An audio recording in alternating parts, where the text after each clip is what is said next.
Jerry easily entered the house without making any noise by going through the back and opening the basement door. He couldn't use the front entrance because the alarm system, which his wife Shelley insisted on installing, would be triggered. Shelley had been persistent about getting the alarm system installed, for reasons that seemed strange to Jerry, but he eventually gave in and installed it. Opening the garage door would have set off the alarm too. Shelley had asked Jerry to set the delay on the push-button panel to 10 seconds. 45 seconds is stupid. A burglar could be in my bedroom before it goes off, she had joked. You just want to give your boyfriend time to sneak out the window, Jerry had teased. Shelley laughed and continued cooking dinner. But it made sense, so he adjusted the delay. This meant he also triggered the alarm every time he came home, but it was only for a few seconds until he could enter the 4-digit code. This way, it gets tested daily to ensure it's working, Shelley remarked cheerfully one afternoon as Jerry grumbled after setting it off about 24 times. The windows were all wired too, but Jerry knew no one would notice the wire he had installed over the door frame downstairs, bypassing the sensor. Shelley rarely went into the basement, and even if she did, Jerry doubted she would notice. When he tested it, the panel lit up perfectly, showing all the loops were secure. The door opened silently, thanks to the oiled hinges. Jerry had taken care of the steps too, nailing each one securely a week earlier. Shelley had been nagging him for months to fix the loose steps, so she'd be pleased with that. Testing them with his 220-pound weight, he grinned to himself. They didn't make a sound. In the windbreaker hanging from hooks at the top of the stairs, he had a little tool. It felt satisfying to reach into the pocket and find it right where he'd left it. Jerry didn't plan on actually shooting anyone, not unless he had no other choice. But he also had no intention of backing down. He had a strong feeling that something was going on, and he was determined to uncover the truth. Confronting his wife, Shelley, wouldn't achieve much. If she was hiding something, she'd deny it, and if she wasn't, he'd just seem foolish. 3 years of unsuccessful attempts to conceive troubled him deeply. He even visited the doctor, who jokingly warned him to avoid any closeness with other women, fully clothed or not, because he was extremely fertile. The doctor chuckled at his own joke, gave Jerry a friendly pat on the shoulder, and suggested he should make good use of his fertility. Instead of following the doctor's advice, Shelley consulted her own doctor, the same one she'd been seeing since before they got married. She was adamant about that, too. One day, Jerry coincidentally spotted her leaving the hair salon. It was just by chance, or else he might not have become suspicious at all. It seemed strange. Wasn't she supposed to be at her doctor's appointment? Yet, there she was, getting her hair and nails done. However, Jerry was already running late for a job bidding and didn't dwell on it until he pulled into his garage. Just a month ago, she had broken the news to him with a sad expression, saying she might possibly have kids, but it was doubtful. She even shed a few tears. He comforted her until she regained her composure, feeling a knot of worry in his stomach. "We'll just keep trying, honey," she reassured him, but her tone didn't quite convince him. That's when Jerry started paying closer attention. He couldn't believe that the woman at the hair salon was qualified to advise Shelley on such matters. Cheating? No way. Shelley was always at home, without a hint of anything suspicious. She was always there when he returned, though he did have to go on overnight trips 2 to 3 times a month. Pills, perhaps? But that seemed unlikely. She seemed healthy and robust, maybe even a little overweight. Gambling? It crossed his mind. Maybe she was visiting the Indian casinos, but a quick check of their finances showed nothing unusual. If anything, Shelley was quite frugal. Other than clothes and occasional trips to the salon for $1.50 worth of nail care and hairstyling, Shelley's nails did look nice that day. That part always puzzled him. He had heard her say, "Damn, I broke a nail," countless times. Later that night, while Shelley was in the shower, Jerry snooped around in her drawers and checked the closet. Shelley had a penchant for nice clothes, with outfits he had never seen before hanging there. In one of the dresser drawers, he found a small bag containing panties, which puzzled him. He hadn't seen those before, but it wasn't unusual for Shelley to wear pretty outfits and tiny undies when they went out for dinner or dancing. Jerry enjoyed seeing Shelley pose in her outfits, knowing she could turn heads. He even found himself looking forward to their Saturday night dances, admiring her beauty and what she wore underneath. Then he stumbled upon the birth control pills. Seeing those pills made him see red, but he managed to compose himself before Shelley emerged from the shower. His first instinct was to explode and confront her, but he knew he needed to gather more information before acting. Years ago, Jerry caught his girlfriend Dana kissing a handsome guy at a party. It was a serious moment because they had met each other's families, hinting at a future together. However, when Jerry saw Dana passionately kissing the man, he reacted impulsively by smacking him. It turned out the guy was Dana's brother, who she hadn't mentioned was visiting that night as a surprise. After the embarrassing incident, Dana refused to talk to Jerry, ending their relationship abruptly. It was a particularly bad timing because Dana had hinted at a special night. She even gave him protection earlier, suggesting they would take things further. But after the confrontation, any romantic plans were ruined. It was a tough lesson for Jerry, teaching him the importance of thinking before acting. Jerry's job involved traveling to bid on fencing projects for farmers, as well as designing corrals for their livestock handling needs. It was a rewarding job, allowing him to meet friendly people and work outdoors. His recent job was particularly enjoyable, selling nearly 4 miles of fencing, and the family even invited him for a delicious dinner featuring homemade cornbread with ham and black beans.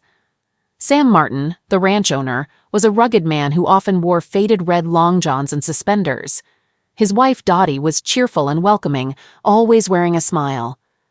After spending the day touring the ranch on Honda ATVs, Jerry and Sam bonded over their shared love of hunting and fishing. Sam even became like a father figure to Jerry, filling a void in his life. It's surprising how strong a connection can develop in just one day of conversation under the sun. But it happened. The couple had a daughter about 19 years old who was incredibly attractive even in casual attire like a flannel shirt and jeans. Despite her apparent interest, Jerry was married, so there was no chance for her with him. They called her Molly. Jerry couldn't get her out of his mind all the way home the next day. They seemed like genuinely good people, the kind you'd want to get to know better.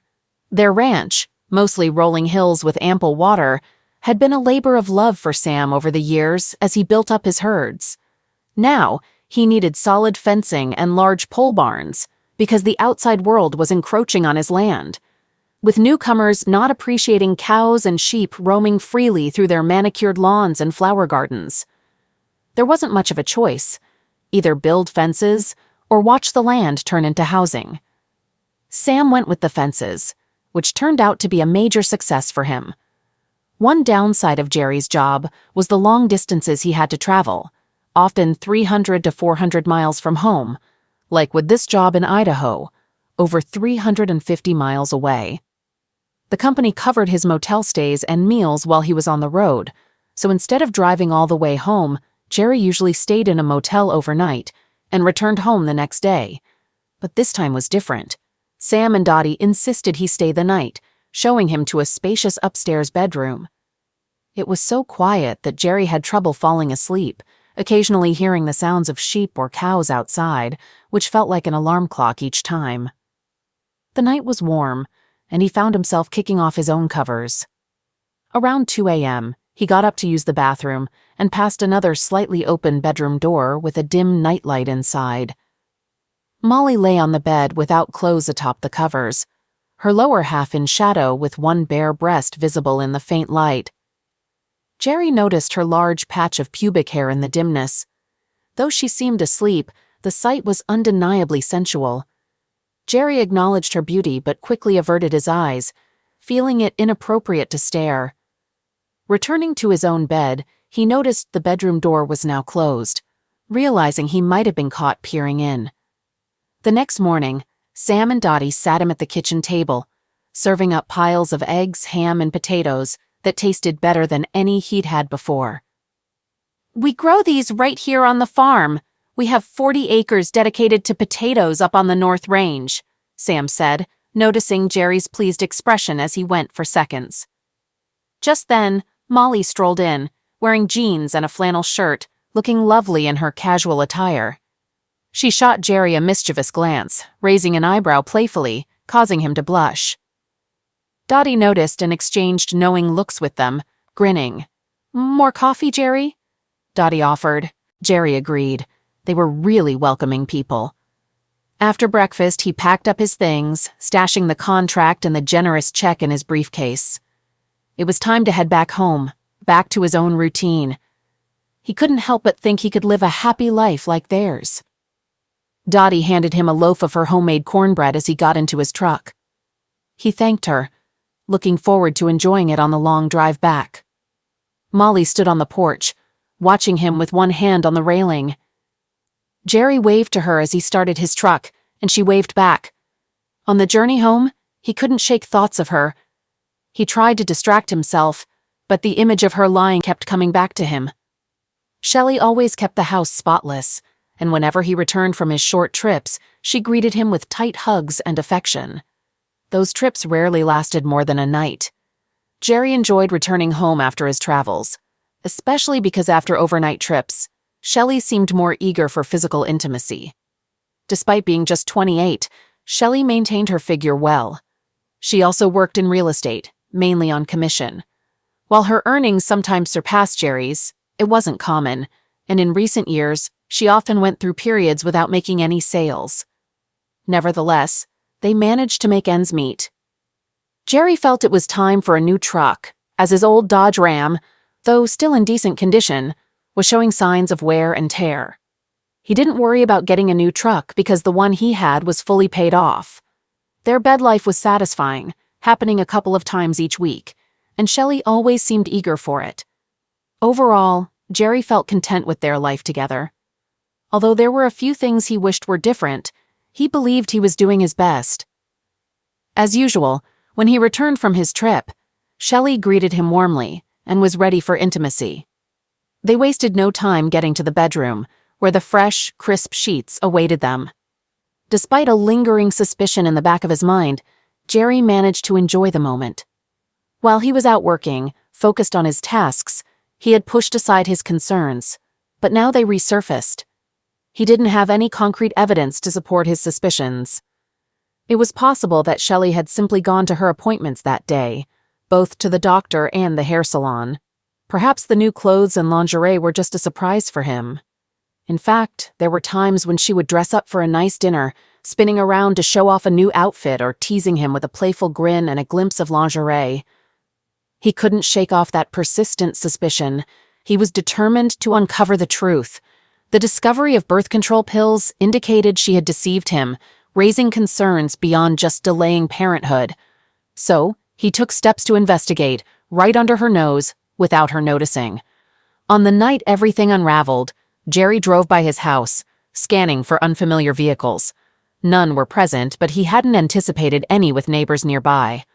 The upstairs bedroom light glowed, curtains tightly shut. With little evidence beyond his gut feeling and the shock of finding birth control pills stashed in her underwear drawer, Jerry felt blindsided. Spotting her leaving the salon instead of attending her doctor's appointment had triggered his suspicions. "If you smell a rat, there is probably one close by." His mom had told him maybe 500 times. Jerry was smelling a rat. Jerry stood at the top of the stairs, straining to hear any noise. The only thing reaching his ears was the sound of the shower running. It seemed strange. It was almost 2 a.m. He had anticipated finding her either asleep or engaged in whatever secretive activity she was up to. This late hour was prime time for her to act, given he had told her he was away on a job in Idaho, making it impossible for him to return until late afternoon the next day. There was indeed a promising job in Idaho. He closed the sale over the phone. Sam and Dottie, thrilled with the previous work, didn't insist on his physical presence. They even extended an invitation, but Jerry had to prioritize bidding on another smaller job nearby. He briefly entertained the idea of enjoying more of that delicious cornbread and perhaps catching sight of Molly again.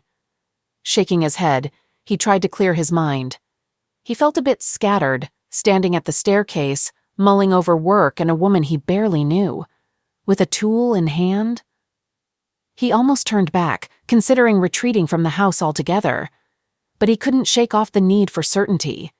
If Sherry wasn't up to anything, Jerry could slip back out and put it all behind him. But if she was, he wasn't sure what his next move would be. The notion that she might be having an affair lingered in his mind, even though he lacked solid evidence. He stood there feeling foolish for quite some time. Listening intently, he heard only the running shower. Shelley often spent a good 30 minutes under the water, so that wasn't out of the ordinary.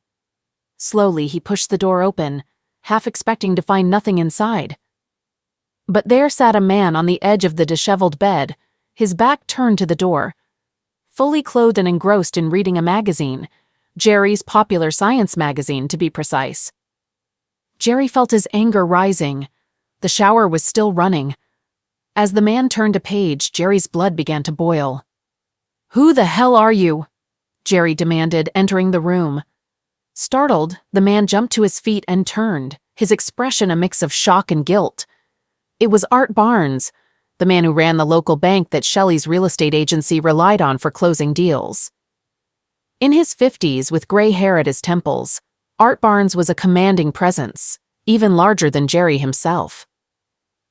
Jerry was well aware that if there were any lucrative deals going down in town, Barnes wouldn't be too far away.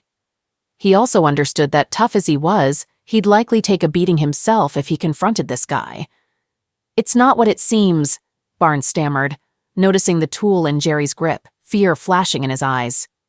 "You come into my house to mess around with my wife in my own bed?" Jerry growled, his voice dripping with anger. "Hey man, it's not like that," Barnes began, but Jerry cut him off. Raising the tool, he aimed it squarely at Barnes. The man dropped the magazine, then charged forward. It caught Jerry off guard. He expected Barnes to back off or cower. Barnes might have reached Jerry before he could pull the trigger, but he had to maneuver around the bed. Jerry fired, hitting Barnes in the stomach. The man winced, stopping in his tracks, his hands instinctively moving to his wound. Everything seemed to slow down. "What was that?" Shelley's voice called out from the bathroom as the shower turned off. Barnes looked sickened, then glanced at Jerry and charged again. Jerry had never shot before. In movies and TV, you do it to someone, they fall, and that's it. But despite hitting Barnes' center, it only seemed to enrage him as he lunged forward once more, so Jerry did that again. That did the trick. The man collapsed, groaning loudly. "What was that?" Shelley yelled again as the bathroom door swung open. She stood there, covered in soap suds. He noticed her blonde pubic hair all lathered up. "Who's this guy? What the heck is he doing here?" Jerry yelled at her. She gasped, her hand flying to her mouth, staring at Barnes on the floor. "Honey, it's not what it seems," she pleaded, looking up at him. "Good Lord, you're in there scrubbing yourself clean for this guy?" Jerry shouted. "No, honey, we were just talking, that's all," she whimpered. "At 2 a.m. in our bedroom, and you're naked. I just needed a shower, we weren't—" Fear filled her eyes. "You lying traitor!" he bellowed. In a burst of anger, Jerry did that to her too. Shelley went down just like they do in movies. She screamed as she fell. Jerry watched her, feeling like he was in some unreal scene from a movie. Then he checked on Barnes. The guy was moaning loudly, his eyes filled with fear as he looked up at Jerry. "Don't end me, please!" Barnes screamed. "You bastard!" Jerry said. Barnes quieted down. Suddenly, Jerry felt strangely calm, like he was watching it all happen to someone else. He approached Shelley. "Was it worth it?" Jerry asked her. Shelley didn't respond, just stared at him with wide eyes. "Forget it," Jerry muttered. Then he picked up the phone from the nightstand. "I found an intruder in my wife's bedroom. I ended him. My wife got hurt. Can you send an ambulance?" he calmly requested. Then he slid the tool into his belt and went downstairs. Opening the fridge, he spotted the 6-pack of beer waiting there. As usual, Shelley had done the grocery shopping. There was also an unopened bag of chips on the counter, along with a can of mixed nuts he enjoyed. Jerry grabbed those and settled into the living room, positioning himself where he could see the bottom of the stairs. He started thinking about the job he had just bid on, running the numbers in his head. The tool was poking him, so he shifted it to his side for comfort. Upstairs, he could hear Shelley sobbing, so he reached for the TV remote and turned it on. Some people were talking, but he couldn't make out what they were saying. The chips tasted good. Nice and fresh. By his second beer and halfway through the bag of chips, he heard the sirens. Took them long enough, he grumbled to himself. On the way to the police station, he was annoyed that they wouldn't let him bring along his can of mixed nuts. The officers weren't very gentle either. They spotted him sitting there eating chips, then noticed the tool in his belt. Suddenly, tools were pointed at him, and the mess started. One of the cops grabbed the tool, and before he knew it, Jerry was face down on the floor with his arms twisted behind his back. "Ouch, you're hurting me," he complained, but received no response. "Shut the heck up," one of them growled later when he asked for his can of mixed nuts. So Jerry stayed quiet. "The situation's not great," the lawyer Jerry hired informed him. Jerry didn't recognize the man. He'd never needed a lawyer before. Another guy in jail with him had mentioned the lawyer's firm. "Mercer, McLaren, Hansen, Ireland, and Phillips," the guy had said, sounding like he knew his way around lawyers. "I use Jack Ireland, damn good lawyer," the guy had boasted. "So, why are you still in here then?" Jerry had asked, earning a dirty look. But Jerry needed representation, so he called the lawyer. Jack Ireland was short and stout, carrying an old and worn-out briefcase. He reviewed the charges and shook his head. "What's the next step?" Jerry asked him. "Bail hearing, we'll get that. There's enough equity in your house to cover it. Then we wait for the grand jury to review the case," the lawyer explained. "How serious is it?" Jerry inquired. "Attempted ending. If you're going to shoot, for God's sake, end them. If you don't, they'll testify against you. Right now, you're in deep trouble. I can't believe you used that little pop tool. It should have been a Magnum or something," the lawyer remarked with a snort.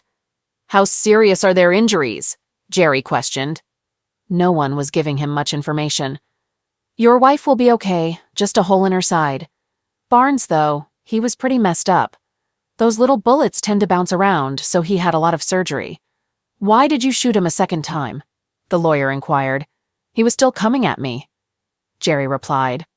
"Well, that seems intentional. You hit him in the groin," Ireland observed, giving Jerry a sidelong glance.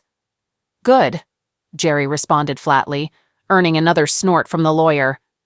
"A Magnum would have taken them clean off. All you did was poke a hole between them," Ireland remarked again.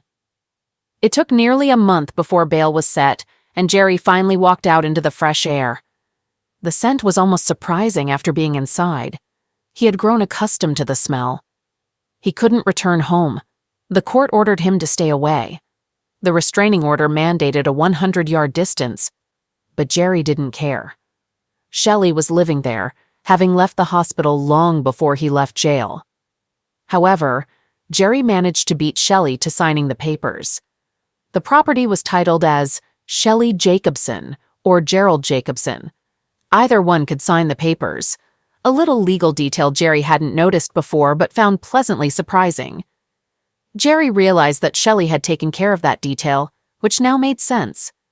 But it seemed she had overlooked that tiny point, probably due to being in the hospital. Jack Ireland turned out to be a decent lawyer, but he made sure to collect his fees. If Shelley wanted to keep the house, there would be some hefty bills to pay. Jack Ireland had a significant claim against the property. Jerry was completely broke. He had emptied his savings to hire the lawyer. He knew the initial payment was just the beginning of the expenses. He also knew it would anger Shelley, but he didn't care. His truck was still parked where he had left it, around the corner. He guessed it was more than 100 yards away, as the restraining order stipulated, but he wasn't entirely sure. The truck had accumulated a dozen parking tickets, surprisingly not being towed. Jerry casually discarded the tickets in the trash. After all, what were they going to do? Arrest him? Jerry went to see his boss at the office. The boss seemed jittery and told Jerry they had to let him go since he wasn't around, and they had to hire someone else. Jerry wasn't surprised. He had already seen the news stories. That night, he parked his truck in a place called South Park, finding humor in the situation.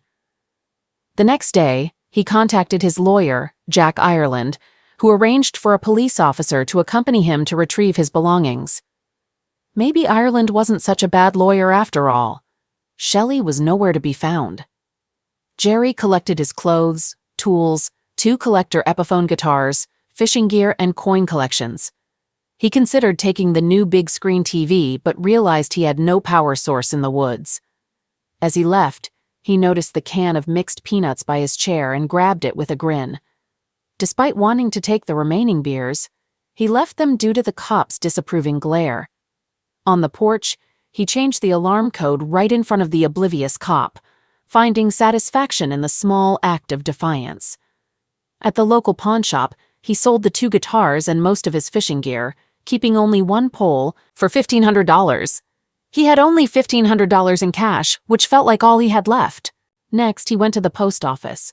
He and Shelley kept a box there. Of course, his key didn't work. Shelley had taken him off of it and had the key changed. They had his mail, though. The clerk wasn't supposed to hand mail over the counter. He knew that because of the big sign. But he asked her flat out, stone-faced, having spotted the fear on her face when she saw him. Among the letters was a mix of credit card applications and one from a funeral home, which felt oddly appropriate. Jerry decided to rent a new mailbox and update his address with the court, considering disappearing but hesitating due to driving a conspicuous yellow Dodge Ram crew cab. 2 weeks later, Jerry was still struggling to find a job. The news had left him feeling down for days. The newspapers painted him as a crazed and jealous husband who barged into a business meeting and started shooting. Jerry knew where that version of events came from. Art Barnes, a powerful local figure. He concluded that his lawyer was right. If he was going to shoot someone, he might as well finish the job. Otherwise, the truth would get twisted, and he'd end up with the blame. Back at South Park, his new residence, Jerry parked his truck in the bushes to keep it hidden. He went fishing in the nearby creek, catching some small trout, not caring about their size limit. What were they going to do? Ticket him? He cooked the fish over a fire and was cleaning up when his cell phone rang. "Jerry, hey, I need to talk to you." His former boss sounded surprisingly friendly. Now what the heck? Jerry thought. "You remember that job at Sam Martin's farm in Idaho, right?" "Yeah." "Well, he's got a huge project, over 10,000 acres. He wants more fencing, 2 pole barns, and a fence all the way to the city limits. It's our biggest job yet." His boss's excitement was palpable. Jerry's irritation lingered. What's that got to do with me? It seemed like everyone was treating him poorly lately. He spent most of his time alone in the park. "Martin insists it's you or no one," his boss explained. Jerry hesitated. "But I'm not supposed to leave the state." "What do you think?" his boss pressed. Jerry pondered for a moment, then realized something. "Maybe. What's the deal?" "You get your job back?" "Nope." "Well, how about double the commissions then?" "Double?" "Yeah, and your job back full-time? I mean, you aren't carrying any tools, are you?" "No, I'm not allowed to have it. The cops took mine." Jerry was irritated by that. He wasn't some trigger-happy guy ending everyone. He only did that to 2 people. It's not like he was a maniac, randomly firing at anything that annoyed him. But the newspapers sure made it seem that way. "How about my back pay? It wasn't fair how I was fired. I didn't even get to explain." "Damn, that's months. Half of it then, plus my benefits back?" Jerry knew he had been the company's top salesman by far. The man hesitated. Jerry could almost hear him thinking. He also knew it was only about 50 cents profit per foot. But with 10,000 acres, that's miles of fencing. Pole barns, one of them 100 by 60? Wow. "All right, deal," his boss said. Jerry headed down to the small corner store and treated himself to a can of mixed nuts to celebrate. He also grabbed a bottle of beer, even though he wasn't supposed to drink. But he didn't care. He drank it quickly and buried the bottle. The stern old judge eyed Jerry and his lawyer suspiciously. However, he granted the request for Jerry to cross state lines for work, with the condition that he returned home every night. "Mr. Jacobson, you're facing some very serious charges here. Very serious. But I can't deny a man the right to work until this case is heard. So don't mess this up or I'll throw you back in jail, understand? The judge warned. Yes, Your Honor, Jerry replied, keeping a straight face. The following day, he headed to Idaho. Old Man Martin greeted him warmly with a smile and a handshake. It seemed like the news hadn't reached this far yet, so Jerry saw no need to bring it up. We're planting corn in that small patch near the creek. It's good south-facing land. Need to keep the sheep out. And as for the Angus, we used to let them roam free. But there's a big development coming in and I'm tired of the complaints.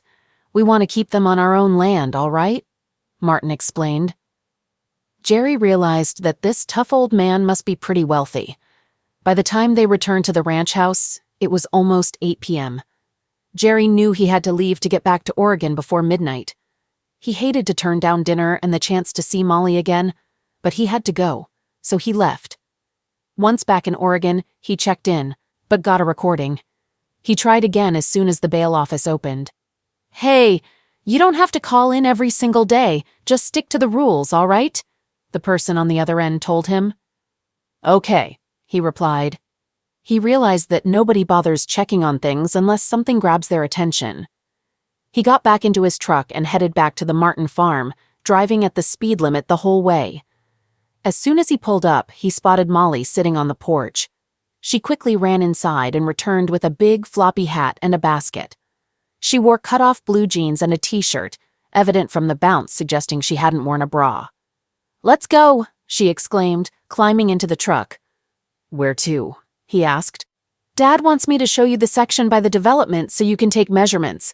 Everyone's busy shearing sheep today," she explained. "Shearing?" he inquired.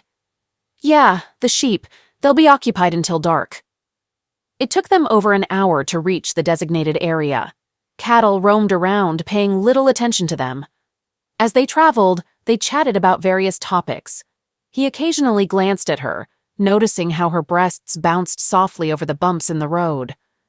They drove across open fields, with no sign of a road, just occasional strips resembling ATV trails. He realized it had been a long time since he'd been with a woman, but he pushed those thoughts aside. This job was important, and he didn't want to upset her family. Jerry stopped the truck at the top of a rise in the trail. Below was a sizable river, with a row of 3-story apartment buildings about half a mile beyond it, disappearing from view. It seemed odd to see such buildings in the middle of nowhere. On the other side of the river, he noticed a highway with cars zooming past at high speed. "That's progress for you," he thought. Jerry could see the issue. Despite range laws, having cattle near the buildings was a problem. The fence needs to be 50 feet from those buildings, all the way down to the city limits. We're fortunate because we own the riverbank on both sides. Jerry switched to 4-wheel drive to cross the stream, then drove along the fence line, using his odometer to measure the distance. Back at the main house, he sat down and did some calculations. It was clear the job would require their entire crew several weeks to complete. Once he finished, he looked up at Molly. She was sitting in a chair, her legs crossed, swinging one foot back and forth with her shoe dangling from her toes. "Everyone's busy down at the lower barn. They won't be back for hours. Want to come upstairs?" she asked with a grin. Jerry felt a bit embarrassed by her directness, but he knew he couldn't. "I can't. I mean, I'm still married even though we're separated. Besides, I barely know you," he explained. "Oh, I see. My bad. You're not wearing a ring. Are you planning to get a divorce?" she inquired. "Yeah, probably. I'm pretty certain," Jerry replied. "Gotcha. So, what went wrong with your marriage?" Molly asked. I fired at her," he confessed. "You what?" Molly's eyebrows shot up. "And at the guy she was with. They were in my house, in my bedroom," Jerry explained. "Wow, I guess I can't blame you. Did you end them?" Molly asked, surprised. "No," Jerry replied. "Okay, that's fine, I suppose. Any problems, though?" "Yes." Jerry shared everything with her, and Molly just listened. "So you had to leave suddenly last night to go back to Oregon? Is that something you need to do every night?" "Yes, until the court case is over, then I might end up in jail. Maybe not, let's wait and see." Can I join you? With me? Yes, to Oregon. I'm not scared of you and you seem nice. Maybe you're the one, I'm not sure yet. I'm tired of living way out here in the middle of nowhere. Don't get me wrong, I love this place. It's my home. But the only men here are either too old or married, and I feel lonely sometimes. What about your parents? Would they be okay if you just... Jerry asked. My dad actually encouraged me to go after you, saying you seemed like a good catch. He's never said that before. He met a guy I dated once and said he wasn't worth it. I guess you didn't mention having a girlfriend, or Dad wouldn't have suggested it. He's pretty traditional. She smiled at that. This is all a bit sudden, Jerry said. Jerry, I've been with someone before, just one guy, and we both grew up here, so we knew about that stuff and tried it. But I'm open-minded, and I'd like to be with you. If we decide to be together permanently, I'll be faithful, okay? You don't have to worry about that. I know what you might do. She laughed lightly at that. Jerry quickly decided on his response. How do we explain this to your... He began. Oh, come on, seriously. Molly stood up, took his hand, and led him towards the lower barn. A dozen men were tending to the sheep there. Mr. Martin noticed them holding hands, smiled, and nodded. Jerry and I are heading out. We'll be back tomorrow morning, okay? All right, dear. Enjoy yourselves. He smiled and returned to his work. Jerry was taken aback, but Molly just grinned. My parents are farmers. They understand closeness. It's a natural thing for everyone, she said, laughing. Jerry was at a loss for words. He'd never met a woman like her before. She clearly wanted to be with him, and saw nothing wrong in being upfront about it. Jerry somehow kept within the speed limit to his motel, except for one part of the road. It was difficult to do so with Molly beside him, topless, keeping him aroused nearly the entire way. They had just hit the highway when she pulled off her t-shirt. Jerry's first thought was right. She was stunning. He thought about pulling over, but Molly stopped him. We should wait until we get to a bed. You'll be ready by then, she said with a smile, reaching over and running her hand up the front of his pants. Eventually, he asked her to put her shirt back on, because even with the turbo in his powerful diesel V8, he couldn't shake a trucker who had noticed her. Driving at 95 miles per hour in a big truck is dangerous after all. That guy can see you, Jerry said as a large truck pulled alongside them, the driver straining to see out his window. They had just overtaken him at about 70 miles per hour. Yeah, I know. She laughed, continuing what she was doing without stopping.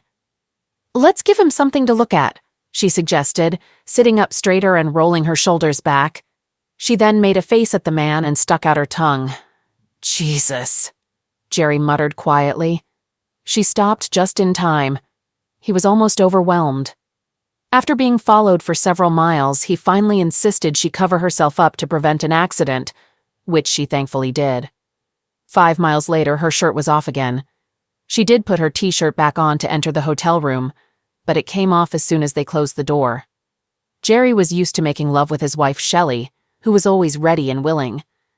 But this was different. Molly was not just eager. She was aggressive. She climbed on top of him and they started before he could even fully undress. They spent most of the night just getting to know each other physically. What did he say? Jerry asked Molly the next morning around 11. She had called her dad to tell him they weren't coming back that day. He just laughed, she replied, getting back onto their makeshift bed. By evening, Jerry had fallen for her.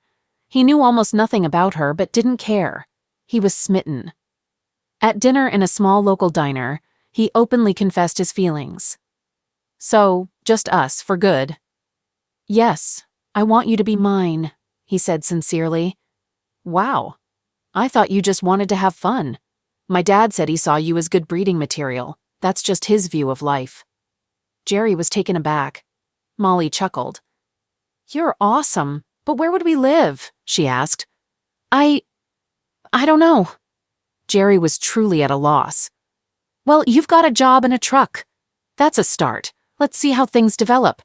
If I commit to you, it'll be forever, she said with a smile. Molly, I'm falling for you, he confessed. Don't fall just yet. I enjoy being with you, but I'm still not sure, she replied seriously. Okay. His face showed his disappointment. Take it easy, Jerry. For now, you're the only one for me, and if I decide this isn't what I want, then that's the end, okay? Okay. Great, we're clear. Let's head back to the motel, she said, smiling. By the next afternoon, Jerry had completed the bids and contracts. He sat down with Sam Martin and his wife Dottie, made a few minor edits, and then Sam signed the papers and shook his hand. A few minutes later, Molly appeared with 2 suitcases. The couple looked up at her in surprise, then turned their gaze to Jerry. I'm leaving with Jerry, she announced. For the first time, Jerry saw Dottie's smile fade, though she quickly recovered. Sam stood up, walked over, and hugged her. Then he faced Jerry with a more serious tone than before. You've got a lot to figure out, he said, making it clear he knew more than he had previously shown. Jerry nodded. Molly isn't going anywhere, he declared. Dad, Molly interjected. Quiet, honey. I like Jerry well enough, and I think he's a decent man, but he needs to sort himself out. He's still married, and you two are nowhere near ready to start a life together. Jerry realized the man was right. He noticed Molly's shoulders droop. She was young and spontaneous, and she couldn't really challenge such a strong figure. That afternoon, he shook hands with everyone and gave Molly a long hug. I'll be back as soon as I can, he promised her. It's okay, Jerry. I'll wait for you. I need to figure things out, she said, with a small tear in her eye as he got into his truck. The drive back felt endless. Jerry didn't want to leave. He knew where he truly wanted to be. Courts take a long time, and there were periods when Jerry nearly forgot about his legal troubles. His job kept him busy, and on weekends he drove a long distance to see Molly. Both Sam and Dottie welcomed him warmly, not minding when he and Molly went to her room at night. After a few weeks, he felt almost like part of the family. He even put on some weight. It was hard not to with the way Dottie cooked. Every meal was a feast, and all of it was delicious. He found out that Molly was also an excellent cook, just like her mother. She was also skilled at ranch work. One day, he watched as she managed a large injured calf that was resisting capture. Jerry grabbed its tail, which only resulted in him being dragged across the field, much to Molly's amusement. But his effort slowed the calf down enough for Molly to catch it. She grabbed its front foot, leaned into it with her shoulder, and brought it down, landing on top of it. She quickly tied the calf's hind feet with a string she had ready. The calf settled down, though its mother charged over, ready to attack. Jerry would have run, but Molly stood her ground, so he stayed too. Molly handed him a flimsy stick, and for a moment, Jerry had no idea what he was supposed to do with it. The cow lowered its head and was snorting, kicking up dirt with its front hooves. Molly used her stick to tap the cow's face, making it stop as it didn't know how to react. When the cow turned away from her and towards Jerry, he did the same. Together they managed to drive the cow away and shut the gate, then returned to the large calf. Molly skillfully treated a cut on the calf's rear, probably caused by wire, stitching it up and applying ointment from her ATV's back compartment. Afterward, she let the calf go. It stood still, head low and saliva dripping. Opening the gate, the cow quickly ran to the calf, which started nursing right away. There, it will be fine now, she said with a smile. That cow wanted to destroy me, Jerry exclaimed. Yep, but it was just protecting its baby. Cows are simple to manage, they're pretty dumb. It's the sheep that are the real trouble, she said, smiling again. Jerry had noticed that too. A lead sheep would scrutinize a small gap in the fence, then widen it until it was big enough to squeeze through, soon followed by the rest of the flock on the other side of the fence. Once, while helping to herd a flock into a corral, there was a chute leading to the barn for shearing. After the sheep were inside, Jerry latched the gate.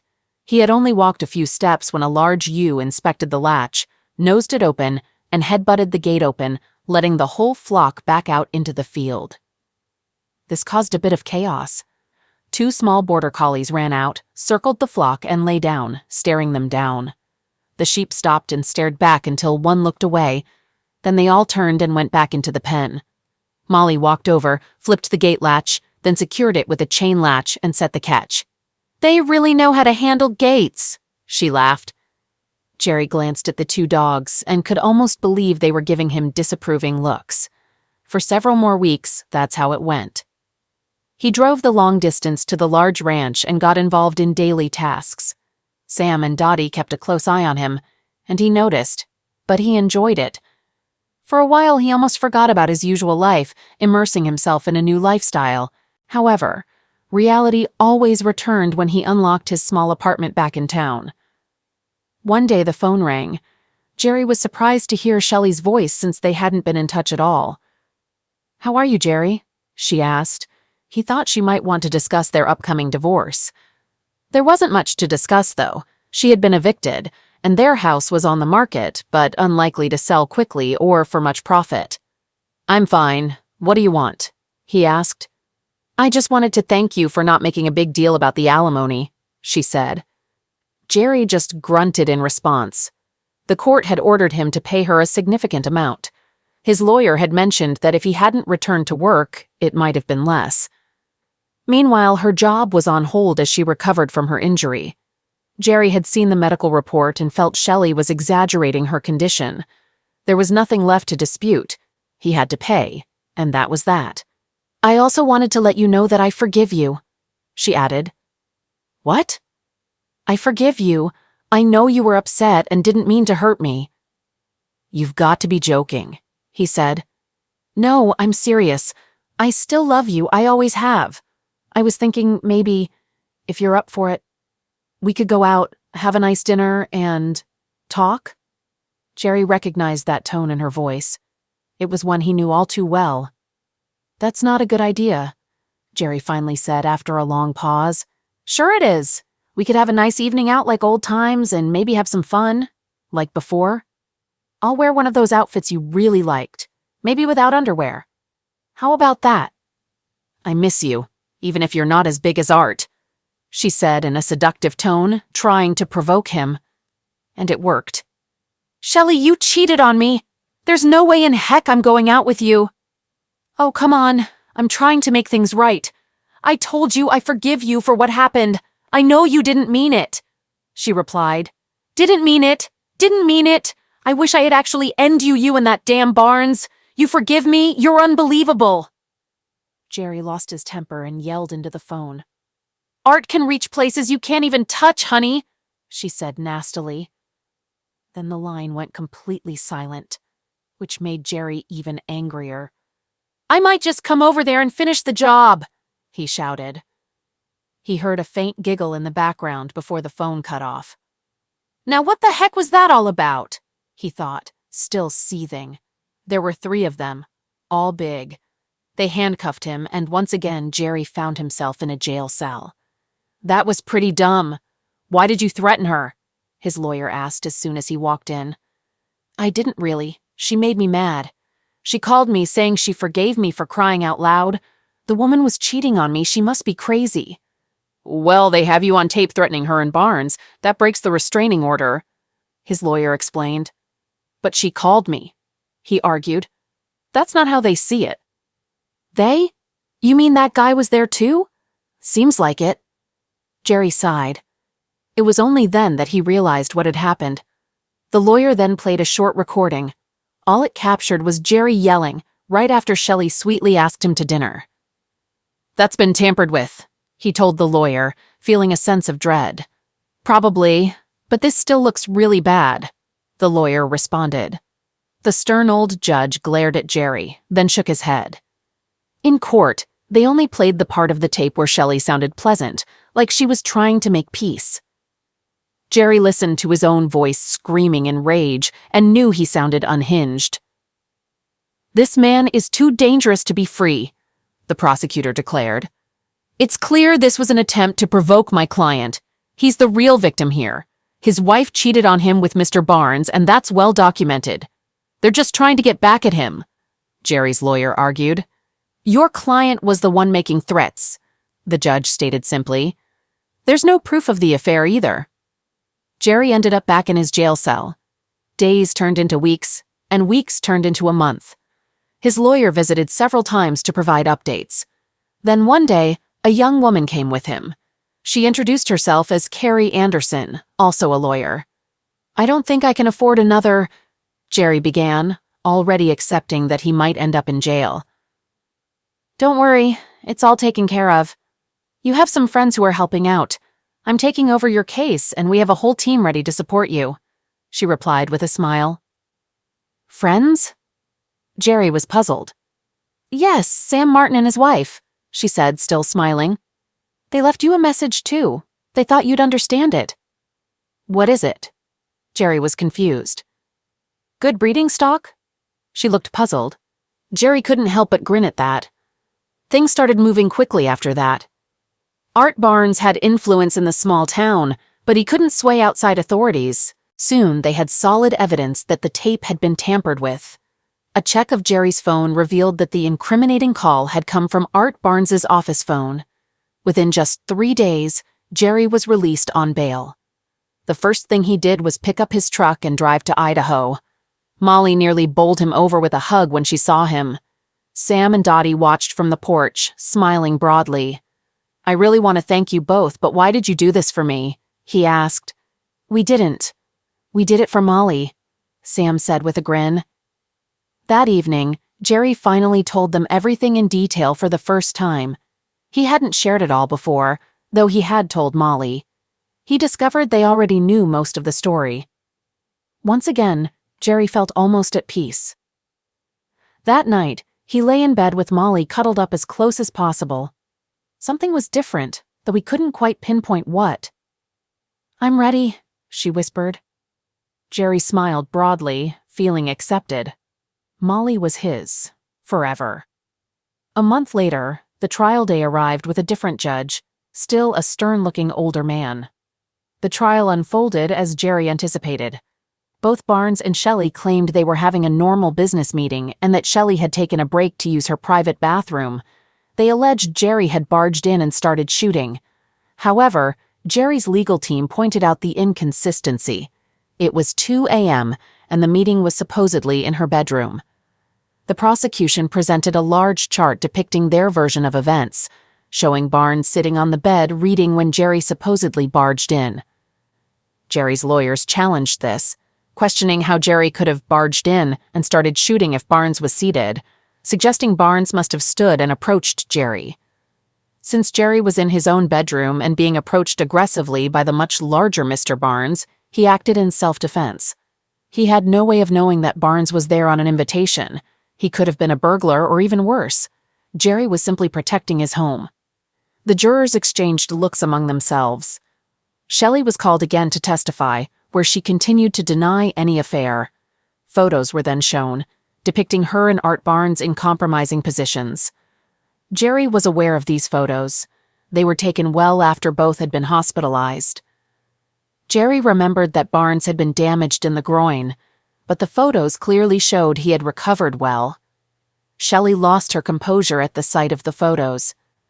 These photos were the work of a skilled private detective, and their revelations seemed to surprise several people in the courtroom as they were displayed on a large screen.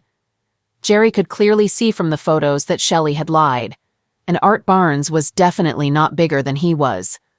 The prosecution objected to the explicitness of the photos, but it was too late. Everyone had already seen them. A gasp echoed through the courtroom as people turned toward a disturbance. Art Barnes's wife had stood up. "You son of a bitch!" she yelled and stormed out, leaving Barnes looking utterly miserable. Jerry looked at Carrie Anderson, his lawyer, who remained expressionless. "Overruled," said the judge, dismissing the prosecution's ongoing objections. The next set of photos displayed the crime scene taken by the police. The messy bed and a magazine on the far side were clearly visible, as was Shelley, without clothes and lying there. Nothing was censored in these images either. Jerry looked over at Shelley, now sitting to the side with her head down, her face red with embarrassment. Later, during a break in the lobby, Carrie mentioned that the case would be closed if not for one issue. "What's that?" Jerry asked. "You damaged your wife. As for Barnes, it was defensible, but what you had done to your wife was excessive. We might argue it was a momentary rage in the final arguments, maybe get some jury sympathy. It's too late for a temporary insanity defense. The judge won't accept it. What if I just tell the truth? Jerry suggested. We can try that. What would you say? She made me really angry, he stated plainly. That would likely lead to a conviction for offense with a dangerous tool, you know? Yes, I understand, but it's the truth, he responded. Carrie sighed and then nodded. When it came time for the verdict, the judge asked, "On the charge of attempted murder, how do you find?" The jury foreman, with papers in hand, declared, "Not guilty." "And on the charge of assault 1?" "Guilty." The man sat down, and the courtroom went completely silent. Jerry noticed that neither Art Barnes nor Shelley were present. The judge shuffled some papers. "What a mess," he said. Jerry was instructed to stand. "Son, you can't just shoot people no matter how angry you get," the judge said, shaking his head. Carrie had warned that this judge liked to talk during sentencing, so Jerry just waited. "At least you didn't end anyone. That's something," he added, glancing around, which elicited some laughter. "Quiet!" The judge banged his gavel, then almost smiled but stopped himself. "Lies, cheating, violence, sordid revenge plots, my word, the things people do," he commented, then looked at Jerry. 5 years, he announced. Jerry's heart dropped. "Suspended, probation, time served. Now get out of here." The judge then left the courtroom without looking back. Jerry stood, embraced Carrie, and then looked over at Molly in the audience, who was both smiling and crying. The sun was shining as Jerry walked out of the courthouse holding Molly's hand. There was hardly any disagreement during the final meeting about his divorce, which happened just a few days later. Shelley's lawyer was present, but she was not. They decided not to pursue alimony because it turned out Shelley was now earning more than Jerry. It's difficult to earn much while you're in jail. Jerry walked out into the sunshine after that meeting was over. Jerry's big Dodge diesel hummed as they traveled down the nearly deserted highway toward Idaho. Molly reclined in her seat, her blouse undone, enjoying the sun on her skin. "We're about to pass a truck," Jerry cautioned her. "I don't mind, let him look. It doesn't bother you, right? The sun feels nice." Jerry just chuckled, signaled, and overtook the slow-moving truck on a steep incline, doubting the driver would even notice. "Hey, what do you think about us getting married, honey?" she asked once they were back in the right lane. "I'm all for it. Do you want to?" "Yes, I really do. Plus, you kind of have to." "I have to? Why?" "We didn't use protection," she said with a smile. "We never have. What does that have to do with—" "Oh, remember that night at the house when I said I was ready?" "Oh, that's what you meant? I thought you meant ready for us to be together." "I was. So?" "So what?" he teased her. "My dad owns a tool." She laughed. "He won't need it," Jerry replied with a grin. The sun was still shining when they arrived at the large ranch house. High on the hill above, a bull was mating with a cow, which seemed quite fitting to them. "I want to go down by the creek," Molly said. "Why?" Jerry asked. "So I can welcome you home the right way," she replied with a smile. Sam and Dottie stepped outside as they got out of the truck. Molly waved at them, then grabbed Jerry's hand. As she led him down the hill toward the creek, he looked back to see Sam and Dottie laughing and holding hands as they returned inside. On the grassy bank by the creek, Molly took off her clothes. "Hurry up," she urged him, and then helped him undress quickly. He started to embrace her, but she pulled him down to kneel face to face with her. There, without clothes and holding hands, they knew exactly what to do. They stared into each other's eyes for a long time. Then, she leaned into him.